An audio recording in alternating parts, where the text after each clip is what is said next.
আমি বন্দি কারাগারে। আমি বন্দি জনপ্রিয় এই গানের শিল্পী এবার সত্যিই গেলেন কারাগারে।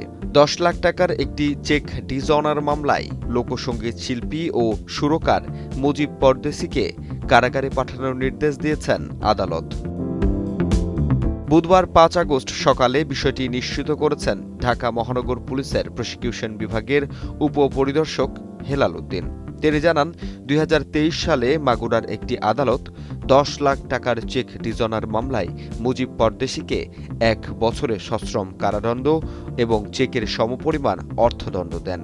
তবে রায় ঘোষণার সময় আদালতে উপস্থিত না থাকায় তার বিরুদ্ধে সাজা পরোয়ানা জারি করা হয়। সেই পরোয়ানার ভিত্তিতেই রাজধানীর উত্তরা পশ্চিম থানা পুলিশ তাকে গ্রেফতার করে ঢাকার অতিরিক্ত চিফ মেট্রোপলিটন ম্যাজিস্ট্রেট আদালতে হাজির করে।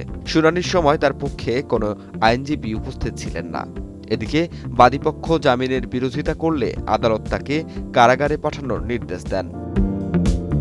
মামলার নথি অনুযায়ী 2022 সালে 10 লাখ টাকার একটি চেকে পর্যাপ্ত অর্থ না থাকায় ডিজঅনার হলে ইদ্রিস আলী বিশ্বাস মাগুরার আদালতে মামলা করেন।